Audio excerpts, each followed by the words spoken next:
Hello and welcome to the very first episode of Hammer Time on the Brussels Signal channel. Now, this podcast is a little bit different from the usual things that we do with Brussels Signal. So this is not going to be about daily events and daily news.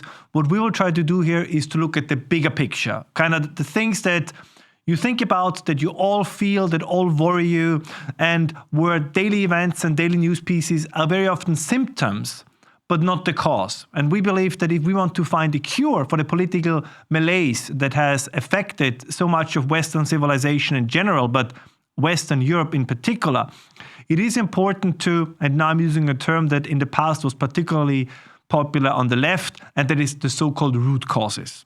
And the first topic for this very first episode I want to talk about is the matter of legitimacy. I think this is going to be a massive issue in the years and weeks to come. What we see is an erosion of the legitimacy of governments, of the legitimacy of the state itself in many parts of the Western world. And what is happening, what can happen if states and governments run out of what I call, for lack of a better expression, a capital or their bank account of legitimacy?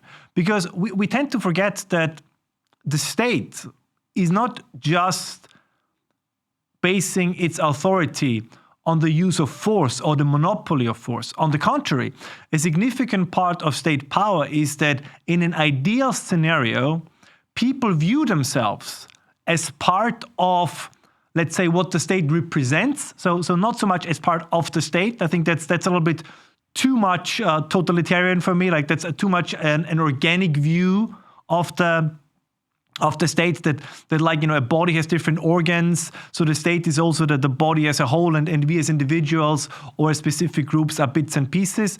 But we do see ourselves as part of what the state is supposed to represent. So for example, the state of Germany, the state of Austria, the state of the United Kingdom is supposed to be the institutionalized form of something that is almost spiritual in quality. So we all understand, right? We all have a sense what Austria, what Germany, what France, what it means. Like it's something that you cannot really grasp in a sense, but it is something that is represented through institutions, but of course also, which is important for me to say, also through aesthetics, right? The landscape, the music, like all these different bits of pieces that then make a whole. And that whole then is, the nation.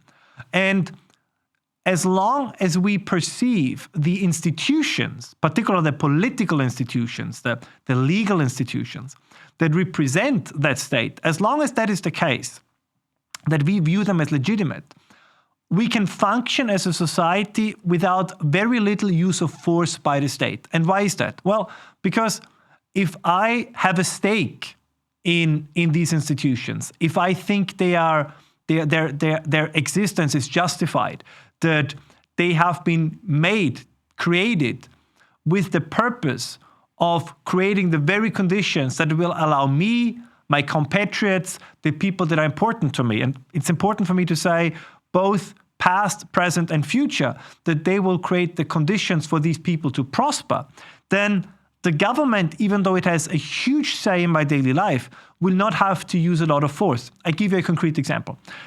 It will not be necessary for the government, for example, to come with a loaded gun to my door and say, Ralph, pay your taxes. In an ideal case, I will pay my taxes voluntarily because my assumption is that those taxes will be used for something that is beneficial to all of us. It will not have to put a gun to my head and say, Ralph, do your military service. In case in Austria, for example, where we still have a conscription, right? I do it voluntarily because I hope I never have to, but if it should happen, I want to defend my country, right? I want, again, to defend the people, the territory, the values that are important to me. So this is not something where the state has to use a lot of force. But all of this rests on the idea that the state in itself is a legitimate institution. And as this show is called Hammer Time, right? And like it's, as you can see, this resembles more Thor's hammer, so I hope you can forgive me my delusions of grandeur, but also think about it as a judge's hammer. So the question today is, what kind of verdict do we pass on the question whether or not are the Western European states still as legitimate as they have been in the past? And I think what we see more and more and more is an erosion of that legitimacy. And how does this erosion express itself? So I think the first and most important element is that if a government is increasingly seen as illegitimate by a significant part of the population, it has two choices. It can either say or try to regain that legitimacy, and I'll talk in a second how I envision that or how that could be possible, or it can force itself on the people without legitimacy. And this is, I think we very often tend to forget this, the concept of legitimacy is probably one of the most important in all of human history, in all of, let's say, political human history. For a very long time, historically, for most of human existence, legitimacy came from a very basic source, and that was family. And what I mean by this is you obey your father, you obey your mother in most cases, not because you have a contract with them, although even that is in our modern times within the realm of the possible, but you do it because you have an almost instinctive drive to do so. You accept their natural authority. And what this meant was that for a significant part of human existence, what we would call politics was limited to the family, because within, or family-like structures, clans, tribes, because within that structure, you didn't need to have something in writing, so to speak. Like there was this natural form of hierarchy that was based on natural authority by the elders, by the parents, and of course, which should not be forgotten, also on brute force. Those within the clans and tribes who were the strongest also tended to be the ones who called the shots. Now, there are many examples then how within these different kind of these pre-modern societies, different hierarchies evolved, and it's quite fascinating. Like sometimes much more complex than we tend to think. But overall, this structure that was resting on instinctive legitimacy very much limited societies in the scope and size that they could reach. Now, this starts to change with the modern age, or let's call it the modern political age, the emergence, what we would describe as the first empires, the first high civilizations. And what did they do? Now, when we look at the first rulers, whether it was the pharaohs or whether it was among the Sumerians, the Babylonians, you name it. Right? One big problem for them was, okay, how can I be viewed as legitimate in the eyes of the subjects I'm ruling over? That's also important, of course, these were not citizens, they were subjects. So what you then have, slowly but surely, was the evolution, the development of religion. And very often, of course, these early religious systems were tied to what Max Weber would call individuals with a charismatic authority. And please always keep in mind one thing. We have a huge advantage compared to those early societies. We can look back at their failed and their successful attempts to create a political body, to create something that goes beyond, family-based structures. They did not have this advantage. I think we very often entirely forget and underestimate what an incredible cultural, evolutionary, historical, whichever term you want to use, achievement it was to create first a pre-modern and now a modern state. As I said, we can look back in history. So once you see that something works, well, you emulate it, right? Once you see that something failed, you avoid it. But this was not an option the ancient Greeks, the ancient Romans, and others had. They had some experience, right? They had some history to look back at, but that was very limited. So in a sense, this is something that Francis Bacon used to say, and I think he was absolutely correct. We are the ancients, right? We talk about the ancient Greeks, the ancient Romans, but the true ancients is us, because we have this huge treasure of experience in philosophy, in religion, in state building, that we can look back on. So we have an entire scrapbook, if you want, of good and bad options, and we ideally then try to figure out which one is the best possible or the best available options. But this is something they did not have. Now, that being said, however, it also tells us that civilization itself is something that is very, very fragile. So just because we get used to it and we just accept a certain social order does not mean that there cannot be conditions or that conditions cannot arise that directly threaten that social order. And I believe, as I said, we talk a lot, and I do it in my column, which I hope that you all read, but I do it also in other ways on our podcast and formats where we talk a lot about the symptoms. Right? We talk a lot about daily politics, which is, of course, very important. But we don't talk enough about the root causes. So what is going on? What is the first domino that fell, and when and why, that then down the line, 200 dominoes down the line, then leads to the phenomena that we observe today? And I think one of the most crucial aspects that we need to focus on is this tendency of governments to no longer perceive themselves as being the representatives simultaneously of both the people and the nation, and to act in their best interest, but to perceive themselves as something that's, I would say, almost above the nation, that's above the people. I'm always reminded, and we'll play that clip later on. There is an example when Keir Starmer, the current Prime Minister of the UK, was once asked point blank in an interview if he prefers Westminster, the seat of the British government, or Davos, right, the city in Switzerland, the ski resort in Switzerland where the World Economic Forum meets. And he said, without hesitation, he said the World Economic Forum, because that's where the decisions that's where the great decisions, the grand decisions are being made. And this kind of shows you, so you have a person that aspires successfully to become the Prime Minister of the United Kingdom, but the place where the true decisions are being made is in some democratically unelected or entirely unelected, right, supranational, shadowy body where all the mighty and the powerful meet. And this is then precisely what leads to the erosion of the legitimacy, not just of Keir Starmer or Friedrich Merz, or name all the other politicians, but at some point it can lead to the erosion of the political system itself. Because more and more people, for very good reasons, ask themselves, wait a moment. So I go and I vote, nothing changes. The people I vote for apparently have no interest to act on my behalf or my interest. If I can identify any interest or any group of people on whose behalf they're acting, it is neither me nor my compatriots. It's either some, fashionable current item of the moment thing, or some fashionable, minority groups. So this is why we are constantly obsessing, for example, or why the elite class, is constantly obsessing on everything from migration to LGBTQ+, and all the issues.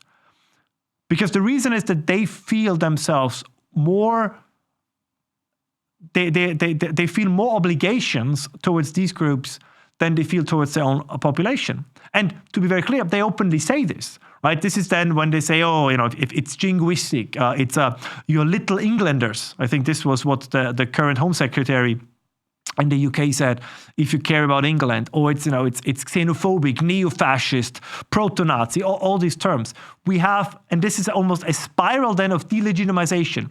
We have an elite that has delegitimized the, in my opinion, healthy and important feeling of patriotism and nationalism, but this in turn, of course, has then delegitimized very much the foundation on which those very elites are standing. Because if I have a British Prime Minister, if I have Austrian or German parliamentarians who no longer believe in the concept of Austria, in the concept of Germany, in the concept of the United Kingdom, then why should I give any freedoms and hand it over to them? Right? Why should I give them the right to draft me into the army? Why should I give them the right to make me, to pay taxes? If obviously their interests are not at all aligned with mine. And if I speak about it, and this is kind of the tendency where we're going to, if I want to speak about it, or if I want to raise the flag, the case that we had in England over the last couple of weeks, if I want to raise the flag of the very country I thought I'm part of, and the flag of the very country I thought those who are in power feel an obligation towards, if that also makes me a Nazi or a fascist, well, then on what grounds does the ruling political class actually base its legitimacy? And as we see more and more, it's running very thin, right? The foundation of the legitimacy is running thinner and thinner and thinner and thinner. And I believe they know it. Maybe not everybody knows it to the extent that they can formulate it, but I think they very much feel it. So as I said, so they would have two choices. One choice would be to say, all right, we need to regain legitimacy. Right? We need to listen closely to what the people are saying. We need to listen closely what bothers them and then act. Because contrary to what The Guardian and other newspapers want to tell you, the voter, the people are not mysterious creatures. It's very obvious whether you look at the polls, whether you look at questionnaires, whatever you want to use as your source. It is very obvious what most people want. Right? They want to have a sense of community. They want to have a sense of tradition, of security. They want to have a feeling that the world they grew up in, right, is not being transformed. They have no problem with society evolving. We evolve all the time, right? Partially due to technology, partially due to other changes, demographics, and I'll come to this in a second, and other things. So this is not an issue. It's like something that happens to us. If I, for a second, allow myself the comparison between a society and an organic body, is as we age, as we become older, we also change. But we are still a distinct person, right? That's an evolution. You're different at the age of 14 than you're at the age of 24, 44, 84. So that's a natural process, and we're all aware of this. But we are still a distinct person. I'm still Ralph. I will still be Ralph in 20, 30, 40 years. But what is happening now is that people feel that they have been subjected to a transformation they've never been asked about.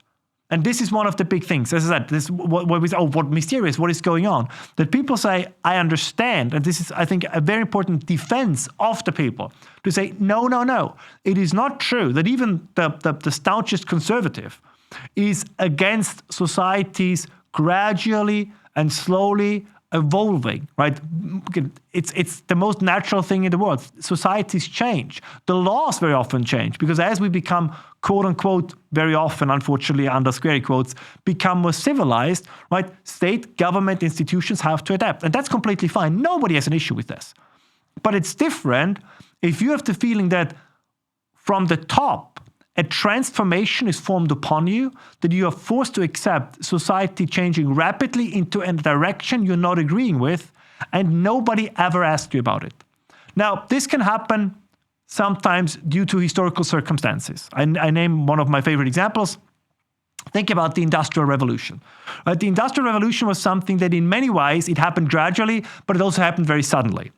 But contrary to the times in which we live now, is that both the population, which was very, very unhappy, particularly at the beginning, again, for good reasons. Overall, the story of industrialization was a massive success story. But of course, if you look at how it evolved, I mean, this was connected to revolutions, to pain, to a completely new philosophy, if you want, or let's say a completely new ideology, Marxism, the class struggle, right? So massive, tremendous change.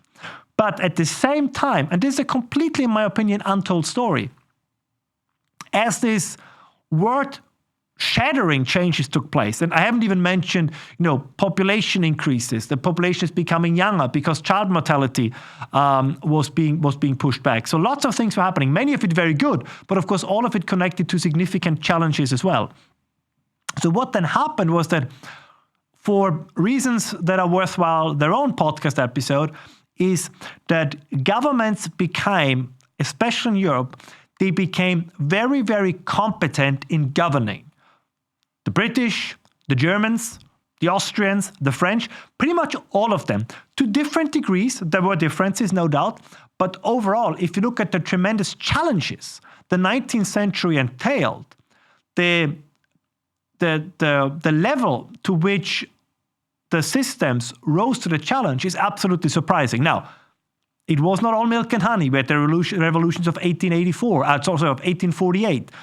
We had plenty, by the way, of assassinations from the Archduke Franz Ferdinand to American presidents to tsars in Russia. So these were very, very tumultuous times.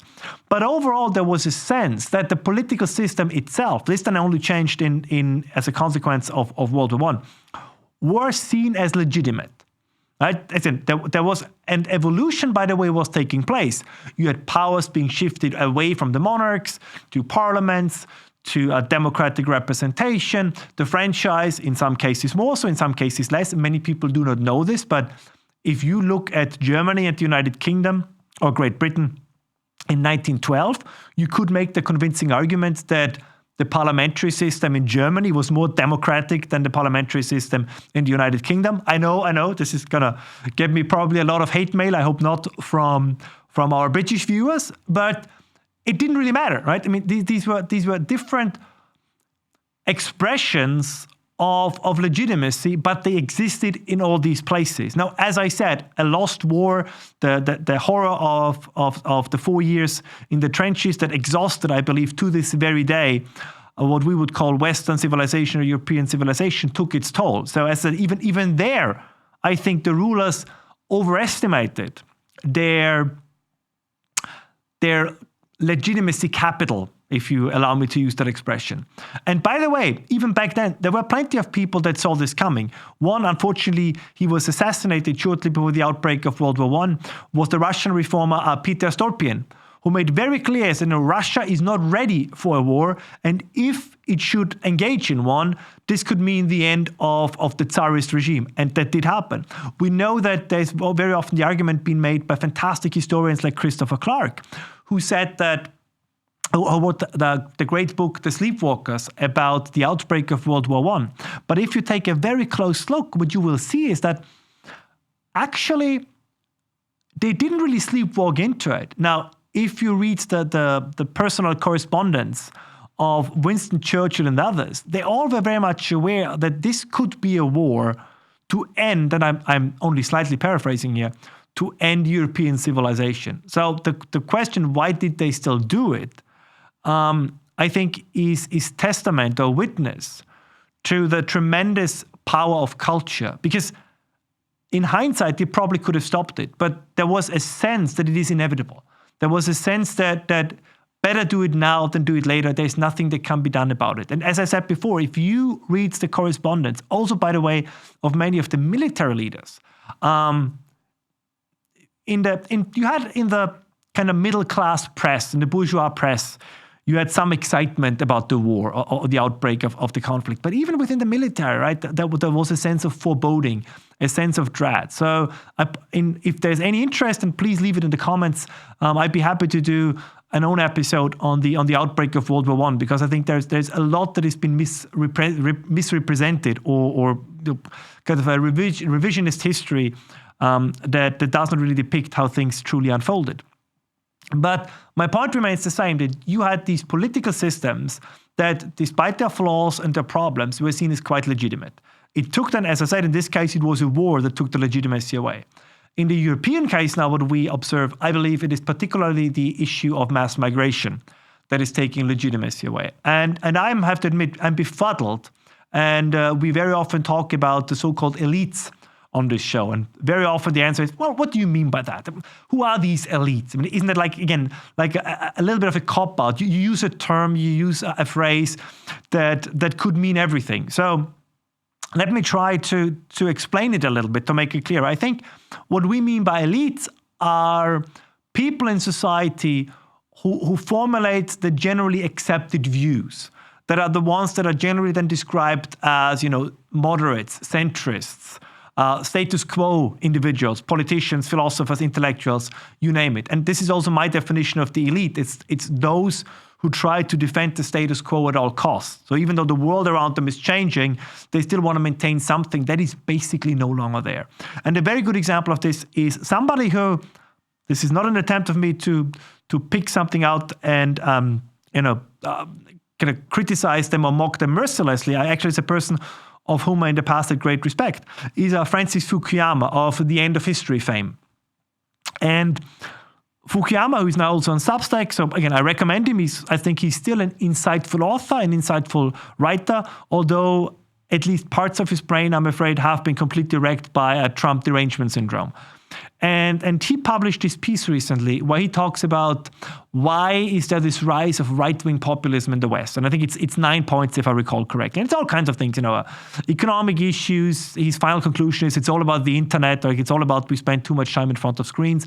But there is one point that he does not mention, and that is migration. And I find this I find it fascinating and befuddling. So you have one of the, I know many people will say they never trusted him. I still think, by the way, that his book, The End of History and the Last Man, especially the second part about the last man, is worthwhile reading. So as I said, a great respect for him as a thinker. I think he's a very intelligent man. But there is a kind of blindness or, dare I say, stupidity only very smart men are capable of. And this blog post, this Substack article is one of the best examples. How can you write about the rise of right-wing parties in Europe and not mention the one issue most of them are talking about almost all the time, and that's the phenomenon of migration or the negative consequences of mass migration? I do not understand it. So whatever, even if he's, let's say, in favor of mass migration, which I'm not sure if he is, but let's assume he is, how can you ignore the main point that these parties are talking about? And the reason why they're talking about it is not because they are creating a problem. This is not an accusation that's very often made that, the status quo elites, the traditional mainstream parties, they would still be solidly entrenched and legitimate if there wouldn't be these right-wing rebel-rousers who talk about all these things nobody cares about. There's a famous quote by Katrin Göring-Eckardt. She was, I think, the head or the vice chair of the Green Party in Germany, who just a few months ago in an interview said, well, that the consequences of migration barely touch on the lives of most people. Which, of course, is completely wrong. That's a completely absurd thing to say. Even a public broadcaster in Germany recently did a small documentary about small German cities that have opened up their hearts, their houses, and their wallets for migrants. And it describes quite impressively, particularly for a public broadcaster, how the situation has changed, right? How things are getting dirtier, how the security situation is getting worse, how people stay at home, how they no longer meet outside, how in Germany, Christmas markets are becoming harder and harder to put up because the security costs are so high. So this complete delusion to say that the consequences of migration, this is just something that crazy right-wingers come up with. But in fact, it has no bearing on the lives of people. So you don't even know your own life. You just believe what some crazy right-wingers are telling you. Now, if a politician says this, I accept it. But if even a supposedly smart person like Francis Fukuyama says it, I think there we get closer to the heart of the matter. That if I just dismiss, both on the political but also on the intellectual front, the very real and very justified worries of a significant part of the population, you must not be surprised, you shouldn't be surprised, if more and more people at some point are going to say, you know what, I had it. And I did not just have it with this political party or with this particular newspaper or with this particular intellectual. I had it with the system as such. You have such massive influence on my life. You can force me to do so many things. Right? You can force me to pay taxes. You can force me to the army. You can force me, to reveal to you what I talk to with my neighbors and friends and what I post on social media. But on what grounds?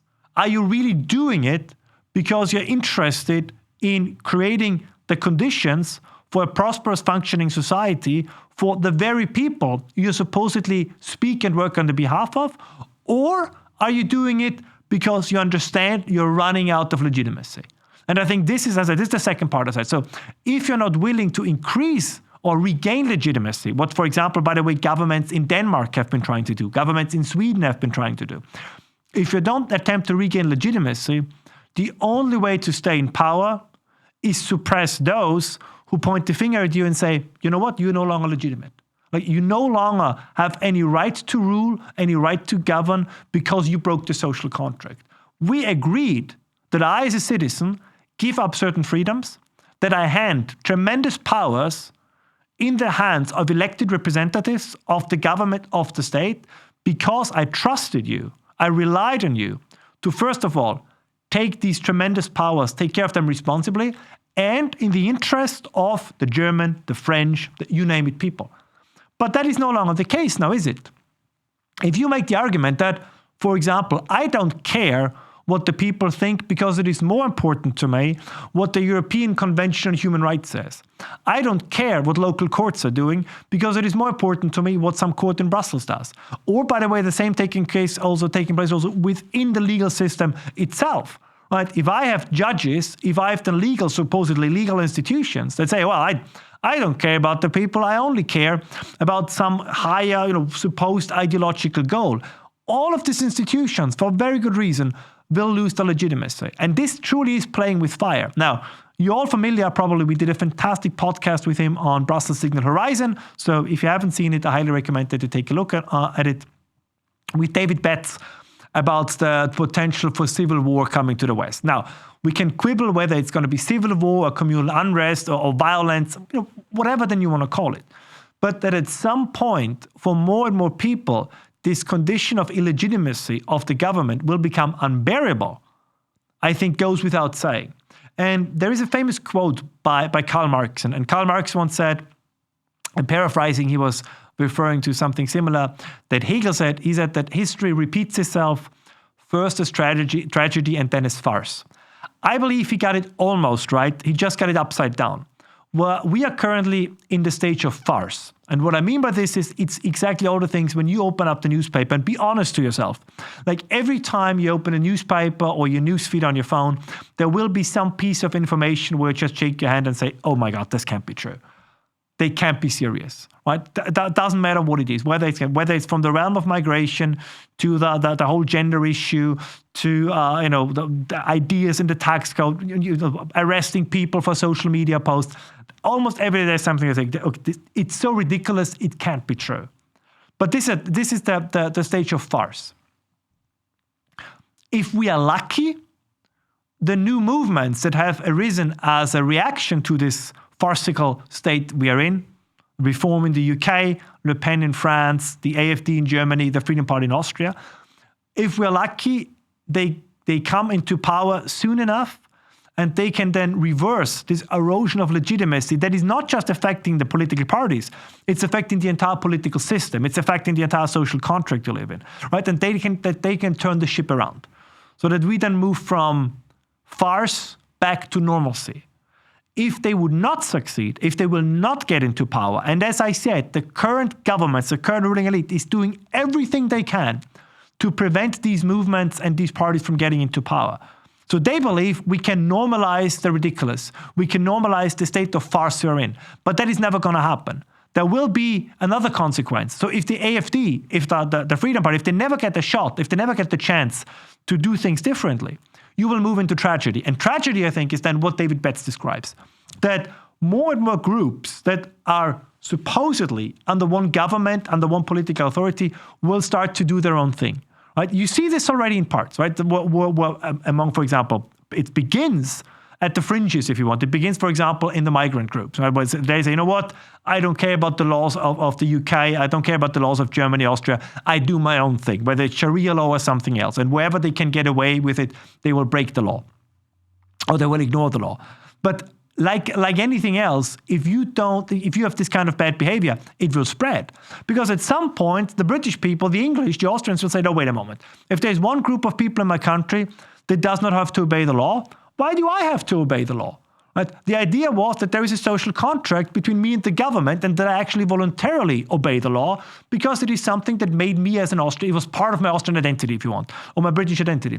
But if everybody can just opt out of it, well, at some point, I'm going to opt out of it.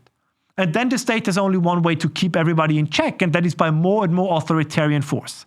So it's no longer that you have a functioning society. I mean, this is, by the way, one of the reasons why historically governments didn't need significant police forces or significant, interior forces in functioning democracies, because they could rely that with few exceptions, most people took pride in observing the law, took pride in being part of that social contract, took pride of being part of a functioning society where people played by the rules, even though they maybe not all the time agree with those rules.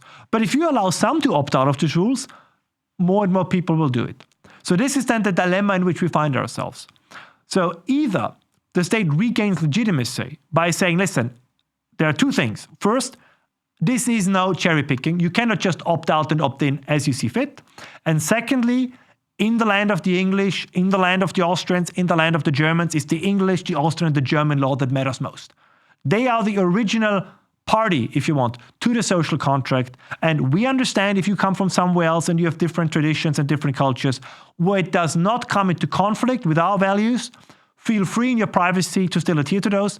But wherever there is conflict with our laws, our values, yours are the ones that have to take the back seat. Because then you regain legitimacy with also the majority of the population. The second option is, and this is the one I feel that we're moving towards, is to say, we turn, wherever we fear that a backlash could come, we turn a blind eye. Think about the grooming gangs in the UK. Think about similar grooming gang cases we now have in Austria. Think about the acceptance of Sharia law. Think about all these issues. That you then say, okay, no, we turn a blind eye to it. But at the same time, you use more and more force against those who point towards these issues. Right? These are then the famous cases of, you post something on your social media profile, or as some gentleman in England who was complaining about too many Palestinian flags in his neighborhood, and he got a visit by the police. And this will be, I think, for the next couple of years, the true conflict that will be unfolding, particularly in Western Europe, is that as the government runs out of legitimacy, they will try to replace what once was their legitimate right to rule that people obeyed voluntarily, that they will turn it into more and more and more of an authoritarian system because they lost the sources of legitimacy. And the source of that legitimacy, kind of to end with where I started, the source of the legitimacy was the idea that the government, the state, as a real institution, represents what I call the spiritual subject of the affection of the population, which is the nation.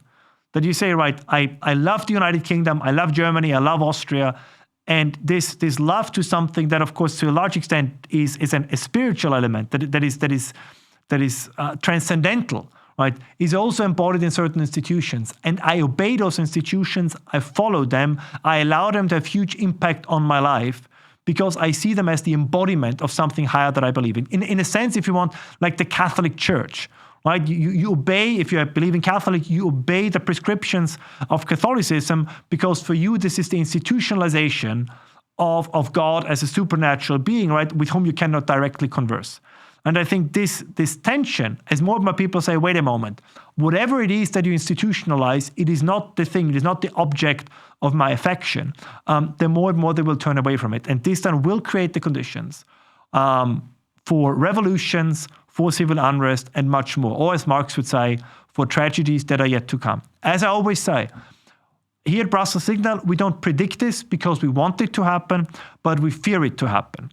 And we don't advocate for it, we acknowledge it. And we hope that with shows like this new podcast, we can be a brick in the necessary dam to that is supposed to prevent the worst things from happening. Thank you very much, and I'll see you again in 2 weeks.